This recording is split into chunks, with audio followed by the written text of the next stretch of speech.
सरलता पूर्वक, कहीं कोई रुकावट नहीं, बस उसका ध्येय समुद्र है। ऐसे ही उपासक जब प्रभु के चरणों का आश्रय स्वीकार कर लेता है, हृदय में इस बात को धारण कर लेता है, कैसे भी परिस्थिति हो मैं कोई मांग नहीं करूंगा, कुछ नहीं चाहूंगा, मेरे ऊपर बहुत कृपा है, जैसे प्रभु रखेंगे वैसे रहूंगा। अब उसकी उपासना में कोई बाधा पहुंचा सके किसी की सामर्थ्य नहीं। जब तक बाधा है तब तक मांग है, अन्य चाह है। सत्संग की कृपा से, भक्तों के संग से अन्य चाह हमारी मिट जाती है। यदि उनके सत्संग के श्रवण से, उनके वचनों के मनन से हमारे हृदय की अन्य मांग मिट जाती है। इसलिए खास बात है भक्तों का संग हो और हृदय में एक बात है, प्रभु मैं आपका हूं, आप मेरे हो, अब जैसा हूं आप जानो, और गुरु प्रदत्त दिए हुए नाम को निरंतर रटन। आश्रय जहां पुष्ट होने लगा ना, फिर नाम पुकार युक्त होने लगता है, एक एक नाम में पुकार होती है। लेकिन अभी हमारा हृदय बस कैसे भी जल्दी जल्दी नियम पूरा हो इस कार्य में लगा रहता है। ये बहुत खास बात है। यदि श्री जी कृपा करके आपको हमें पकड़ा दे तो निश्चित मानना कभी आप हताश नहीं होगे। नहीं तो ऐसी दृढ़ता अभी हृदय में नहीं है, हम विचलित हो जाते हैं। हमें विचलित नहीं होना, सत्संग का श्रवण करते रहे और सत्संग में जो श्रवण किया उसका मनन करें तो निश्चित हृदय में ये स्थिति आ जाएगी। ये पूर्ण स्थिति है, ये पूर्ण स्थिति है। प्रसंग चल रहा है, श्री मीरा जी राधा कुंड में विराजमान है, वहीं चंपा जो उनके समीप है। प्रभु से जो वार्ता हुई चंपा जी की, वे उनको कह रही हैं कि प्रभु का आदेश है, आज्ञा हुई है कि अब तुम द्वारिका के लिए प्रस्थान करो। कोई प्रश्न नहीं, ये है किस कोटि की स्थिति है। प्रातकाल पूछे महाराज जी, श्री मीरा जी का पद गाया, ना तो नाम को जी महासु तनिक न तोड़े हो जाए। कैसे आई बात? ये कोई प्रश्न नहीं। आपकी राजी 25 वर्ष वृंदावन में वास किया, 55 वर्ष की आयु में द्वारिका के लिए प्रस्थान यहां से कर दिया। अब एक बार हृदय उनसे जोड़े, कैसा हृदय में हो रहा होगा, पर मेरे प्रभु राजी हैं, मेरा कोई प्रश्न नहीं। इसीलिए सत्संग की महिमा है।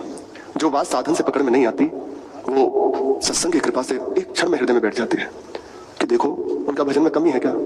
रात दिन उन्मत्त होकर प्रभु को रिझाती रहती है, नाचते गाती हुई, उनका नाम ले लेकर पुकारते हुई। अरे प्रभु अधीन है, प्रकट में विवाह हुआ है, और फिर उनके हृदय का आश्रय देखिए, कोई मांग नहीं। जही जही विधि मारो, हमें पंक्ति बड़ी अच्छी लगती है, जही जही विधि मारो साजन रीझे, तैसो वेश धरूंगी हो बाला मैं बेरा। मेरे प्रभु जैसे रीझेंगे वैसे मैं उन्हें रिझा लूंगी, जैसे वो चाहेंगे। मेरी उनकी प्रीत पुरानी।